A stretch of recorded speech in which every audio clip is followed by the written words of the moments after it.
అందరికీ నమస్కారం. మరియు రాష్ట్ర ప్రభుత్వానికి తెలియజేయని విన్నపం. నేను పెమిర్చి బ్రహ్మయ్య, వైఎస్ఆర్ కాంగ్రెస్ పార్టీ రాష్ట్ర ప్రచార విభాగ కార్యదర్శిగా మాట్లాడుతున్నాను.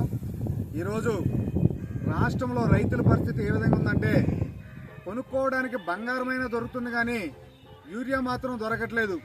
యూరియా దొరకక రైతులు అనేక అవస్థలు పడుతూ రోడ్లెక్కి తమ యొక్క కష్టాలు నష్టాలు బాధలు చెప్పుకుంటున్నా సరే ప్రభుత్వం ముద్దు నిద్ర పోతుందని తెలియజేస్తున్నారు. ఎందుకంటే రైతుల కష్టార్థాన్ని, దేశానికే రైతే వెన్నెముకగా పేరుగాంచిన భారతదేశంలో రైతులు రోడ్డెక్కాల్సిన పరిస్థితి ఈ రాష్ట్ర చరిత్రలో యూరియా కోసం రైతు రోడ్డెక్కిన చరిత్ర ఎప్పుడైనా ఉందంటే ఈ దాఖలాలు ఎప్పుడూ లేవు.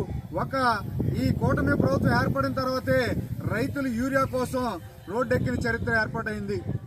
రైతులు కష్టదైవం ఏంటి, వ్యవసాయాన్ని నమ్ముకుని జీవిస్తున్న రైతులకి ఈ ప్రభుత్వం యూరియా కూడా సరైన సమయానికి అందించకపోతే పంటల నష్టాన్ని ఏర్పడి చేసిన అప్పులు తీర్చగా మళ్లీ రైతులందరూ కూడా ఆత్మహత్య చేసుకోవాల్సిన పరిస్థితులు అయితే ఏర్పడుతుంది.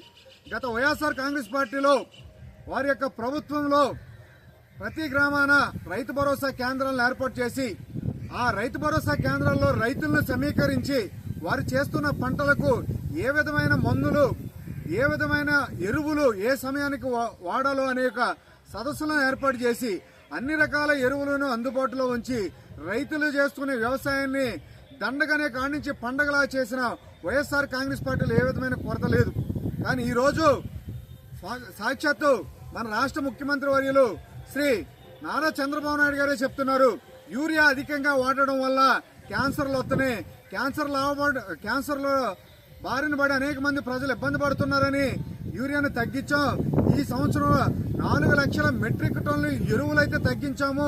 ఎందుకంటే క్యాన్సర్ బారిపోవడం ఇప్పుడు దాకా లేని క్యాన్సర్ యూరియా వల్ల ఈ సంవత్సరమే వచ్చిందా అని నేను ప్రభుత్వాన్ని క్వశ్చన్ చేస్తున్నా. ఎందుకంటే రైతుల యొక్క మనోవేదనను, రైతుల యొక్క బాధలను అర్థం చేసుకుని రైతులకు ఇకనైనా మించిపోయింది లేదు, సమయాన్ని గుర్తెరిగి ప్రభుత్వం రైతుల యొక్క సమస్యను గుర్తెరిగి రైతులకు కావాల్సిన ఎరువులు, యూరియానగా మిగిలిన ఎరువులన్నీ కూడా అందుబాటులో ఉండి సకాలంలో రైతులకు అందిస్తే పంటను సస్యశ్యామలంగా పండించి వారి యొక్క కష్టాలు తీర్చడానికి పాటుపడవలసిన రైతులందరూ కూడా సంతోషంగా ఉండడానికి ప్రభుత్వం పూనుకొనాలని, ఒకవేళ పూనుకోని పక్షంలో వైఎస్ఆర్ కాంగ్రెస్ పార్టీ ఆధ్వర్యంలో భారీ ఎత్తున ధర్నా చేయడానికైనా వైఎస్ఆర్ కాంగ్రెస్ పార్టీ వెనకాడదని తెలియజేస్తూ ఈ కార్యక్రమాన్ని ఎంతటితో ముగిస్తున్నా. జై హింద్, జై రైతన్న.